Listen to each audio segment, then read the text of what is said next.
Why do we have serial killers in the society? Can't we live without killing? Imagine living next door to a serial killer. What signs would you see, or can you spot a serial killer before it's too late?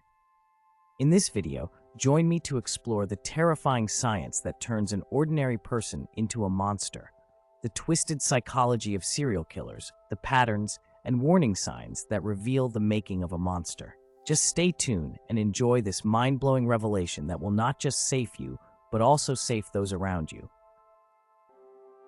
Welcome to True Crimes Channel, where the darkest stories are uncovered and the truth is revealed. From chilling psychology to shocking case files, we dive deep into the minds of criminals and the mysteries behind their crimes. Every killer has a story, every victim deserves justice, and every mystery has an answer. Are you ready to explore the dark side of humanity? Let's begin.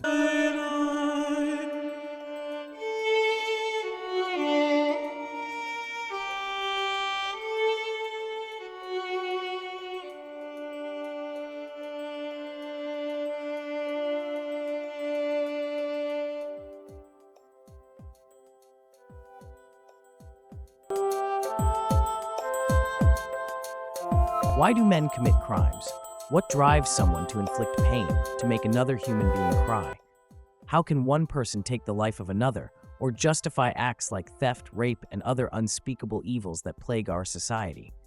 Why would Stephen Paddock, a 64-year-old former accountant and realtor, on the night of October 1st, 2017, open fire from his 32nd floor hotel room on a crowd of concertgoers attending the Route 91 Harvest Festival, killing 58 people, including himself, and injuring over 850 others? The answers to these haunting questions of crimes are more shocking than you can imagine. They will challenge everything you thought you knew about humanity. Prepare to question the very nature of good and evil as we uncover the unsettling truths behind the darkness within us all.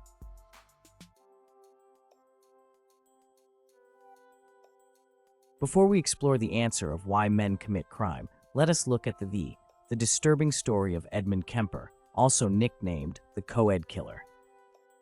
Edmund Kemper's story begins in Burbank, California, in 1948. From an early age, his life was marked by turmoil. Kemper's parents divorced when he was young, and he was sent to live with his abusive grandmother. Kemper's relationship with his mother was equally toxic. She belittled him, calling him weird and stupid, and even locked him in the basement because she feared he would harm his sisters. By the age of 13, Kemper's dark tendencies began to surface. He killed the family cat and later decapitated it. When asked why, he chillingly replied, "I just wondered how it would feel to kill Grandma." At 15, he made good on that thought. Kemper shot his grandmother and, when his grandfather returned home, killed him too. He was sent to a psychiatric facility where he was diagnosed with paranoid schizophrenia, but by the age of 21, he was released, a decision that would have devastating consequences. In 1972, Kemper's killing spree began. His first victims were two college students, Marianne Pesci and Anita Lucchesa. He picked them up while hitchhiking, a method he would use repeatedly. Kemper's crimes were not just murders, they were acts of extreme violence. He would strangle, stab, and dismember his victims, often keeping their body parts as trophies. He even engaged in necrophilia, a chilling testament to his depravity. Over the next year, Kemper killed 4 more young women, all students in the Santa Cruz area. He became known as the Co-Ed Killer, a name that struck fear into the hearts of Californians. But Kemper's most shocking crime was yet to come. On Easter Sunday in 1973, Kemper committed his most horrifying act. He killed his mother, Clarnell, bludgeoning her to death with a hammer as she slept. He then decapitated her and used her head as a dartboard. But Kemper didn't stop there. He invited his mother's friend, Sally Hallett, over for dinner and killed her too. After the murders, Kemper drove to Colorado, where he called the police and confessed to his crimes. When asked why he turned himself in, he chillingly replied, I just got tired of it. What drove Edmund Kemper to kill? This question is still unanswered. Kemper's intelligence and calm demeanor made him a fascinating subject for psychologists. He even assisted law enforcement in profiling other serial killers, earning him the nickname, the killer who helped catch killers. But Kemper's story isn't just about him, it's about the lives he destroyed. His victims were young women with bright futures, and their deaths left a lasting impact on their families and communities. In 1973, Edmund Kemper was convicted of 8 counts of murder. He was sentenced to life in prison, where he remains to this day. Kemper's case had a profound impact on criminal psychology. His ability to blend in with society and his chilling self-awareness forced experts to rethink how they profile serial killers. But for the families of his victims, Kemper's crimes are a painful reminder of the evil that can hide in plain sight. Edmund Kemper's story is a chilling reminder of the darkness that can lurk within the human mind, but it's also a story of resilience, of the investigators who brought him to justice and the loved ones who keep his victims' memories alive. Now let's look at the psychology of serial killers. The dark side of humanity, the psychology of serial killers revealed. What drives ordinary people to become creators of unimaginable terror? Stories and study of serial killers challenge our views on human evil. This video uncovers the secrets behind their minds based on true crime stories. Our fascination with serial killers often hides the real science behind their crimes. This look into their minds focuses on environmental, neurological, and social factors. It aims to understand the depths of human evil. From childhood trauma to brain chemistry, each part looks at what shapes a criminal's mind. Psychology tries to explain the darkest aspects of human nature. To truly understand why we kill, we must explore the many perspectives that explain this dark facet of human behavior. Why do we kill is a question as old as humanity itself. From the first stone tools to modern warfare, violence has been a constant shadow trailing our species. But why? What drives us to take a life? Is it nature, nurture, or something deeper, etched into the very fabric of who we are? To understand why humans kill, we have to explore different theories. Evolutionary psychology theories posits that millions of years back, our ancestors weren't just prey, they were predators. Survival meant hunting, competing, and sometimes eliminating threats. But here's the twist. It wasn't just about food. It was about power, status, and survival of the fittest. Imagine this. 2 tribes, 1 water source. Only one can survive. What do? You fight, you kill. Because, in the brutal calculus of evolution, it's not the strongest who survive, it's the ones willing to do whatever it takes. Fast forward to today. We've built civilizations, laws, and moral codes. Yet, killing persists. War, crime, passionate active violence carries echoes of our primal past. Evolutionary psychologists argue that our brains are still wired for survival, competition, and dominance. But now, those instincts collide with the complexities of modern life. Is killing always about bloodshed? Or can it take subtler forms? In the boardroom, on the battlefield, even in politics, or drive to dominate, to eliminate competition, is still alive and well. The stakes have changed, but the game remains the same. But here's the thing. Evolution didn't just hardwire us for violence. It also gave us empathy, cooperation, and the ability to love. For every act of destruction, there are countless acts of creation. So, is killing an inevitable part of who we are? Or can we rise above it?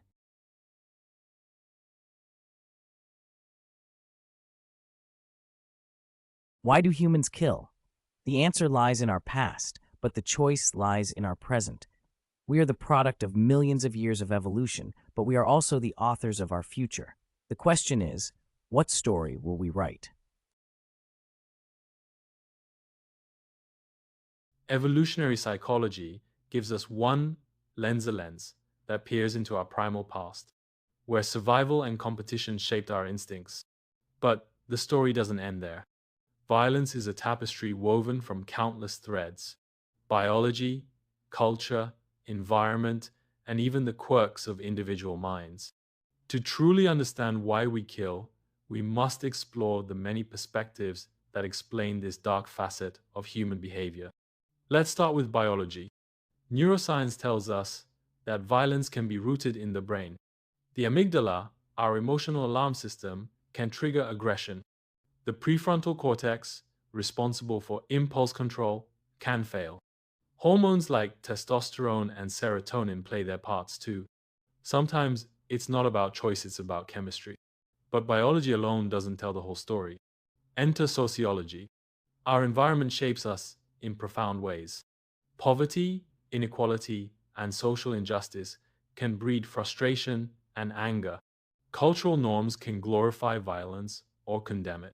From gang wars to revolutions, society often sets the stage for bloodshed. Then there's psychology, which says that trauma, abuse, and mental illness can warp our sense of reality. For some, killing is a desperate cry for help or a way to regain control. For others, it's a product of delusion or deep-seated rage. The human mind is complex, and so are the reasons it breaks. Philosophy and ethics add another layer. Is killing ever justified? Self-defense, war, capital punishment, these are moral gray areas that societies have debated for centuries. What one culture sees as justice, another sees as murder. The line between right and wrong is often blurred. History reminds us that violence is often systemic. Empires rise and fall on the backs of conquest. Ideologies clash, and entire populations are sacrificed in the name of progress or power. Sometimes, killing isn't personal, it's political. But here's the twist. For every act of violence, there's an act of resistance. Humans are capable of extraordinary cruelty, but also extraordinary compassion. We build as much as we destroy. We heal as much as we harm. Why do humans kill? The answer is as complex as we are. Biology, society, psychology, philosophy, history, each perspective adds a piece to the puzzle. But understanding why we kill is only the first step. The real question is, how do we choose to live? Which of these theories do you think makes serial killers to kill, or do you have another theory you will to share? Share your thought in the comment below.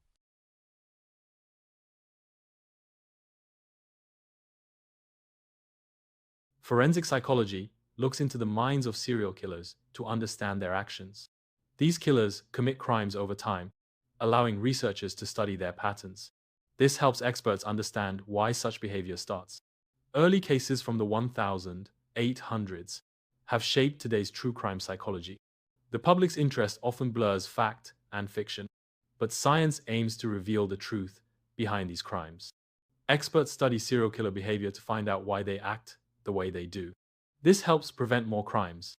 By focusing on facts, we aim to clear up myths. It's important to understand the psychology behind extreme actions without glorifying them.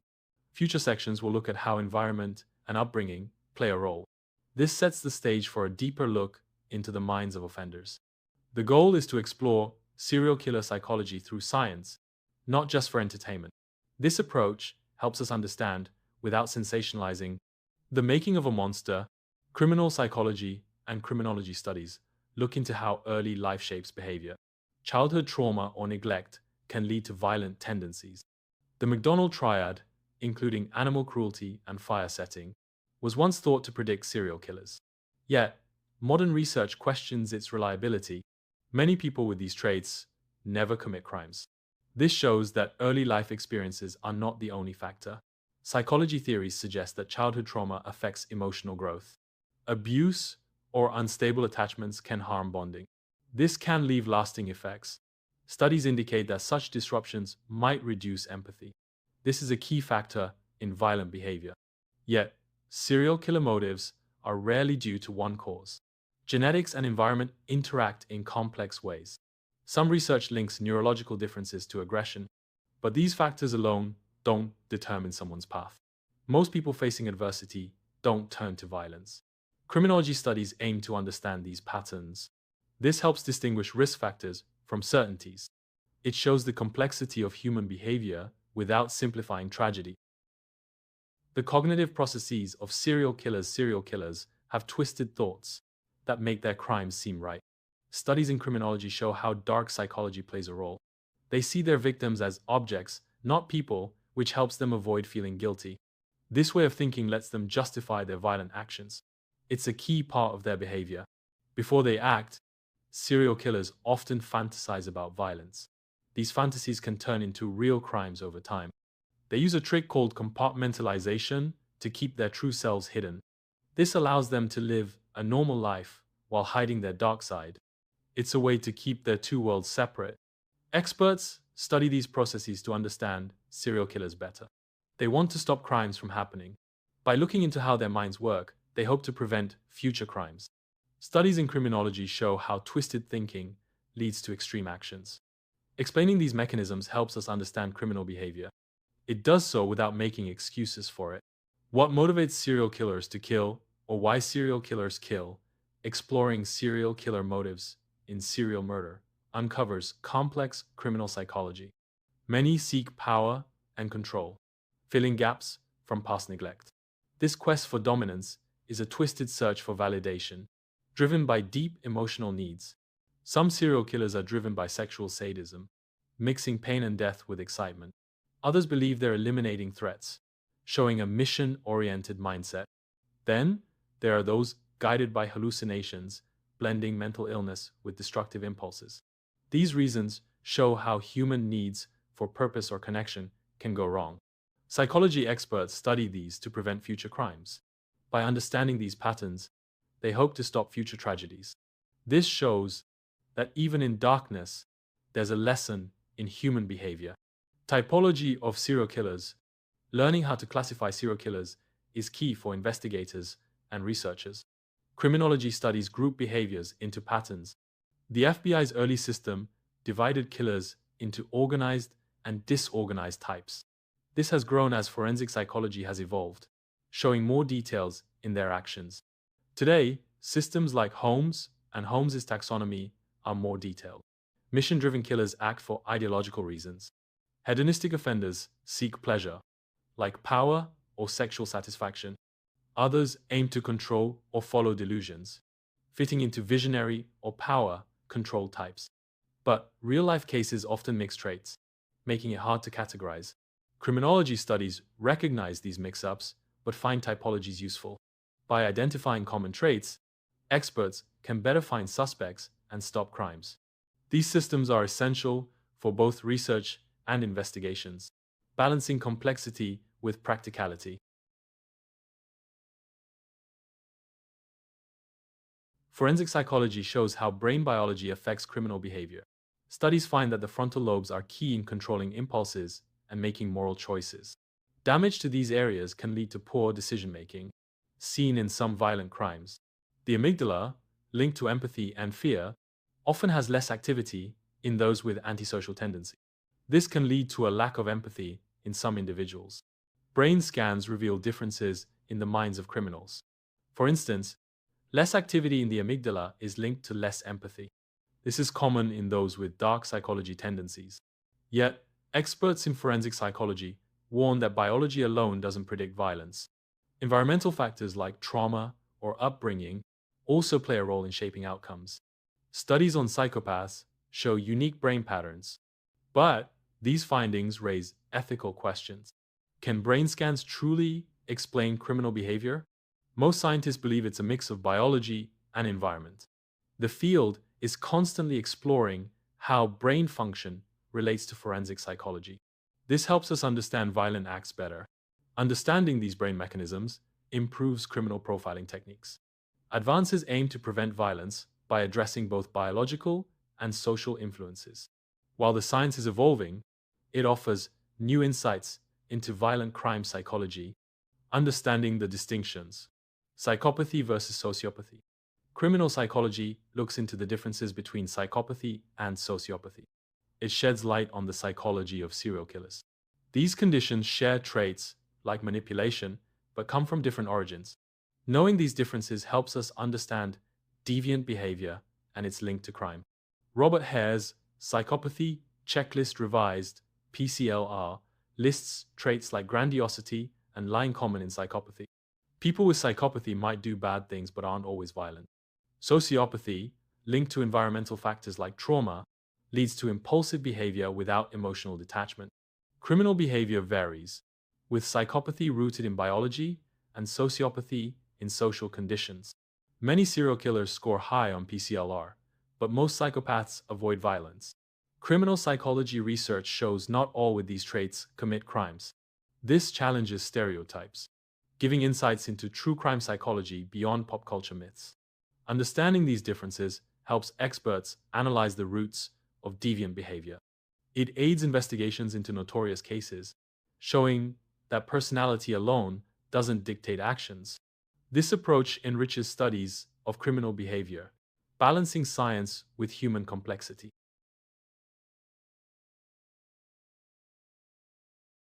Now let's look at common traits among serial killers. But before we look at that, let us consider the chilling story of Dennis Nilsen, who was known the kindly killer. Dennis Nilsen's story begins in Fraserburgh, Scotland, in 1945. His childhood was marked by loneliness and loss. Nilsen's parents had a troubled marriage, and his grandfather, a man he idolized, died when Nilsen was just 6 years old. Nilsen later described his grandfather's death as a turning point in his life. He became withdrawn and struggled to form meaningful connections with others. After a brief stint in the army, Nilsen moved to London, where he worked as a civil servant. On the surface, he seemed like an ordinary man, but beneath the facade, something was deeply wrong. In 1978, Nilsen's killing spree began. His first victim was a young man he met at a pub. Nilsen lured him back to his apartment, where he strangled him and kept his body hidden. Over the next 5 years, Nilsen killed at least 12 young men, most of whom were homeless or vulnerable. He would often meet them at bars or on the streets, offering them food, drink, and a place to stay. Once inside his home, Nilsen would strangle or drown his victims. But his crimes didn't end there. He would bathe, dress, and even talk to the bodies, treating them as if they were still alive. Nilsen's apartment became a macabre shrine to his victims. He kept their bodies for weeks, sometimes months, before dismembering them and disposing of the remains. Nilsen's crimes might have gone unnoticed if not for a simple plumbing issue. In 1983, a drainage worker discovered human flesh clogging the pipes outside Nilsen's apartment. When confronted, Nilsen calmly confessed to the killings. He led police to his home, where they found body parts hidden in cupboards, under floorboards, and even in plastic bags. Nilsen's confession shocked the nation. How could a man who appeared so ordinary commit such horrifying acts? And why did he keep his victims' bodies for so long? What drove Dennis Nilsen to kill? Psychologists point to a combination of factors: a deeply lonely childhood, a pathological need for companionship, and a complete lack of empathy. Nilsen himself claimed he killed to end his victims' loneliness, describing his crimes as acts of mercy. But this explanation rings hollow. His actions suggest a far darker motive: via desire for control and a twisted need to keep his victims close, even in death. Nilsen's ability to blend in with society made him a fascinating subject for psychologists. He was articulate, intelligent, and eerily self-aware. But his crimes reveal a man consumed by his own darkness. In 1983, Dennis Nilsen was convicted of 6 counts of murder and 2 counts of attempted murder. He was sentenced to life in prison, where he remained until his death in 2018.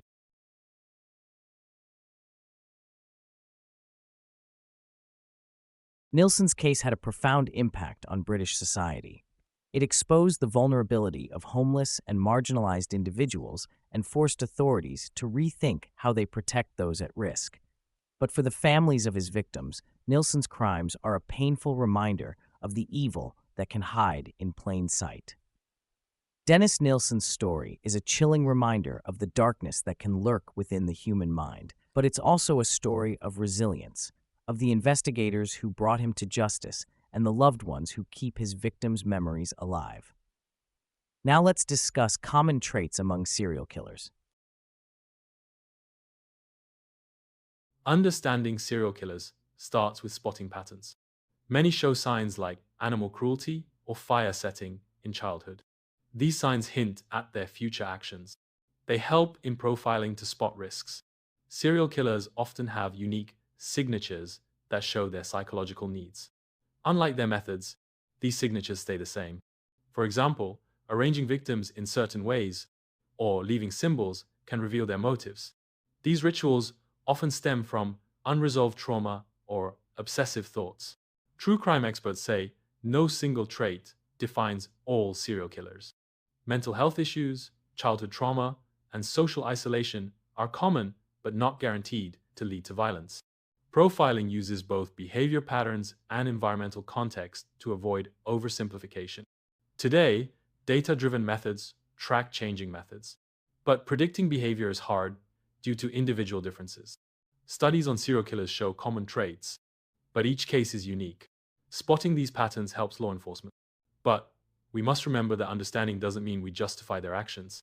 The aim is to use profiling wisely, ensuring justice without stigmatizing complex human experiences. The role of gender in crime criminology studies show a big difference in serial killers by gender. More than 90% of them are men, but women also commit these crimes. Men and women have different ways and reasons for killing. Men often use violence like knives or guns. They might be driven by power or sex. Women, on the other hand, use tricks like poison or financial scams. Eileen Wuornos was known for her violence, unlike Belle Gunness, who tricked victims through marriage. Nurse Jane Toppin is an example of a woman using her role to harm patients. This shows how society can influence crime. Men have more access to weapons and are often taught to be aggressive. Women, though, target the weak, like the elderly, using less force. Women are often motivated by money or revenge, not sex like men. These differences show how gender affects crime. But it's also important to remember that each case is unique. Criminology studies help us understand and prevent these crimes without making assumptions. Criminal profiling. And how law enforcement hunts serial killers. Law enforcement agencies use criminal profiling to understand offenders' minds. Forensic psychology and criminology studies are key. They look at crime scenes, victim backgrounds, and behavior to create profiles. The FBI's Behavioral Analysis Unit was a pioneer. They linked serial killers' behavior to traits like age and education. These profiles help find suspects and guide investigations. Now, tools like geographic profiling predict where a killer might live. DNA databases and genealogical research solve cold cases, like the Golden State Killer. AI algorithms also predict a killer's next steps. But profiling isn't perfect. Over-reliance on assumptions can lead to mistakes. Experts mix science with caution, knowing human error can happen. True crime fans often see profiling as exciting on TV. But real work combines data and intuition. Profilers study how killers choose victims and stage crimes. This blend of art and science is key in fighting against serial killers. Before we analyze of notorious killers, let's look at the chilling story of Ted Bundy, regarded as America's most notorious serial killer. Ted Bundy's story begins in Burlington, Vermont, in 1946. Born to a young mother, he grew up believing his grandparents were his parental secret that would later fuel his twisted psyche. As a child, Bundy was shy but bright. He excelled in school and even volunteered for political campaigns. By the 1970s, he was a law student with a promising future. But beneath the surface, something was deeply wrong. Bundy was a master manipulator. He used his charm to gain trust, often pretending to be injured or in need of help. This was his signature tactic, a ruse, to lure his victims into his trap. In 1974, Bundy's killing spree began. His first known victim was 18-year-old Johnny Lentz, who survived a brutal attack in her Seattle apartment. But others weren't so lucky. Over the next few years, Bundy targeted young women across multiple states. He approached them in public places, campuses, parks, and beaches, often wearing a sling or cast to appear harmless. Once he gained their trust, he struck. His crimes were horrifying. Bundy didn't just kill, he tortured, assaulted, and mutilated his victims. He kept their bodies as trophies, returning to them long after death. The sheer brutality of his actions shocked investigators and the public alike. Despite his gruesome crimes, Bundy managed to evade capture for years. He was a chameleon, changing his appearance and moving between states. But in 1975, his luck ran out. After a routine traffic stop, police found suspicious items in Bundy's car: handcuffs, a ski mask, and a crowbar. He was arrested but managed to escape not once, but twice.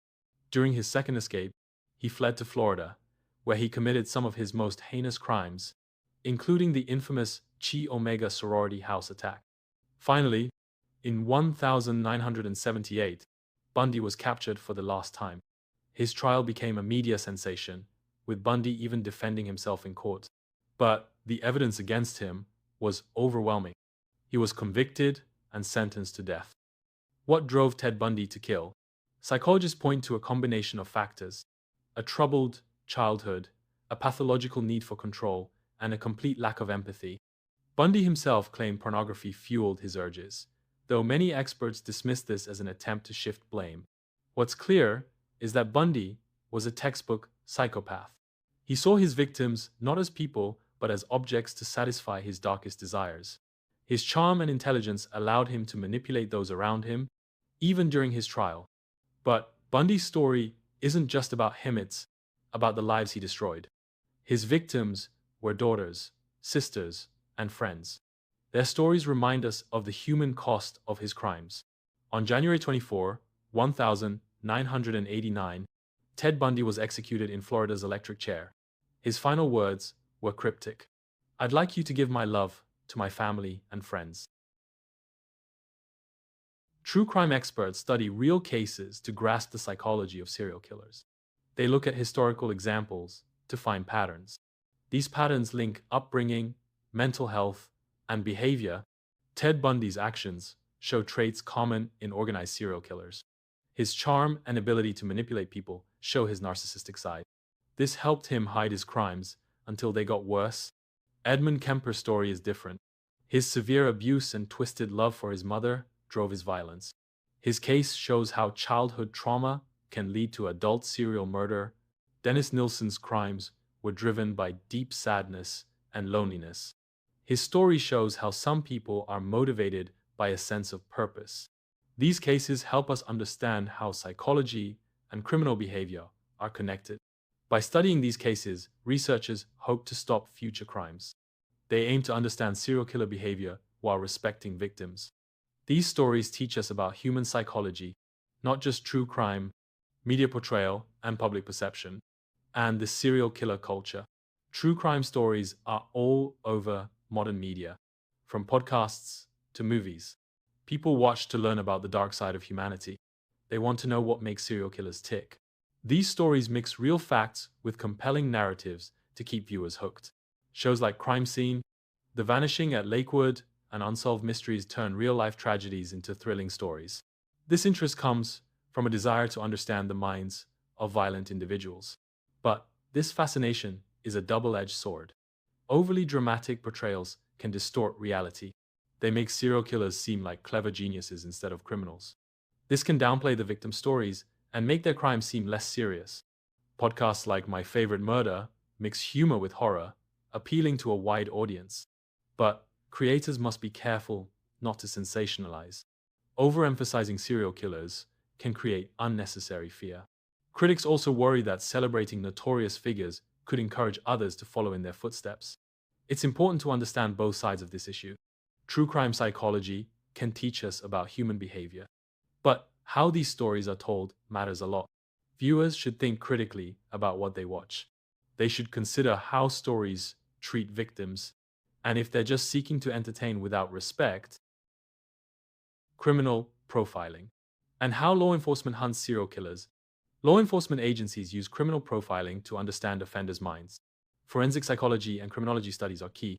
They look at crime scenes, victim backgrounds, and behavior to create profiles.